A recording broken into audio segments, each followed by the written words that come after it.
I woke up that day with the same feeling that made everything in my life drown in misery. I laid in my bed and stared into the blackness in my room. The morning felt like it wasn't moving. I got up and sat on the edge of my bed. I wasn't tired, but my body felt like it had no energy. I started to think about Stephanie. I thought about how happy we used to be together. I thought about the way I would get when I knew I was going to see her. I remembered how this good feeling would come over me whenever I thought about her. I thought about how unbelievably beautiful she could look at certain times, how good it was being next to her, and the way it felt being inside her. I remembered all the moments that became part of the special memories in my mind. All of those things that made my life better were destroyed by him. Something inside of me switched on. I could feel my skin start to sweat.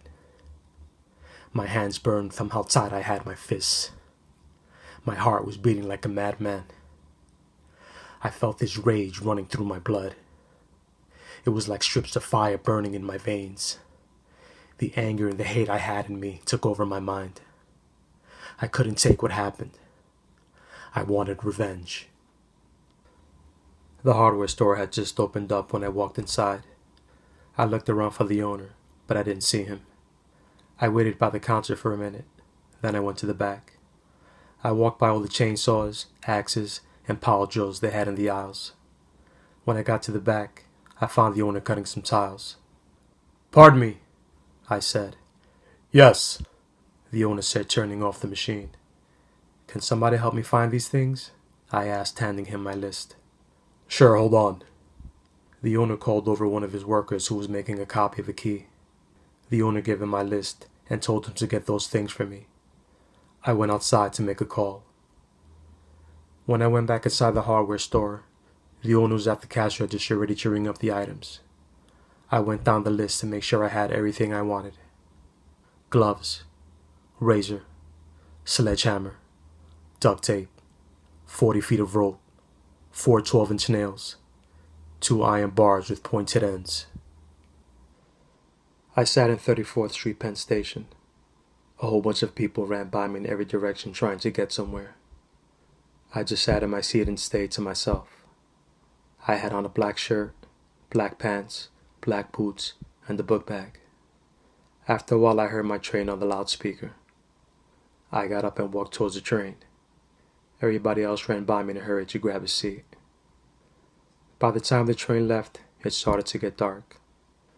I looked out the window and saw the blue and gold colors at the edge of the sky fading away. All of those people who were running by me before were asleep now. The only moving they did was with the swaying of the train. The only sound was the train's steel wheels grinding on the hard track. Once in a while the conductor walked down the aisle punching holes in tickets. I stared out the window the whole ride, with an empty look in my eyes. My hands could feel the metal inside my book bag as I thought about what I was going to do next. There were only a few people on the train when I got to my stop. I grabbed my book bag and stepped off the train. The platform was leveled with the ground. I walked down to the end of the platform and stepped onto where the train tracks were. I walked along the side of the train tracks covered with pebble rocks. Way further down, I came into a wooded area with trees and bushes on the side. It was a deserted spot that hid in the darkness of the night. The only light came from the lampposts lined up way outside the train tracks. I crept around and checked out the views of the houses nearby. I sized up the width of the wood between the train rails. I felt the dirt underneath the pebble rocks. I looked for holes in the fence I could walk through. After I checked out the spot, I walked back to the platform and went inside the station. The cab driver left me 1 block away from the house I was looking for. I looked through the window for any lights or movement in the house. Right when I was about to cross the street, I heard somebody say, "Excuse me." I turned around and saw an old lady standing behind the gate. "Can you please help me?" the old lady asked me. "I'm sorry, I really don't have time." "It'll just be a second." "I'm sorry, senora. I really can't right now," I said, moving away.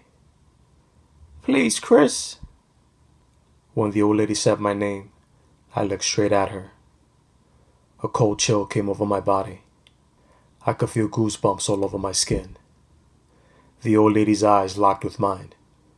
The expression on her face changed when she knew she had my attention. I walked towards the old lady without taking my eyes off her. "How do you know my name?" I asked. The old lady didn't say anything. She turned around, walked up the stairs, opened the door, and went inside her house. I stood there for a minute looking at the open door. I kept wondering how the old lady knew who I was. I thought maybe I should leave. After a minute, I decided to just go inside the house. Most of the lights were off when I went inside the house. I could only see a few steps ahead of me. I crept in real slow. I could hear myself breathing with every step. I had my hand on the gun tucked in the back of my waist. I was ready to start shooting the second I saw somebody run up on me. I saw a light coming out of a room. I walked to the edge of the door and looked inside. I saw the old lady sitting on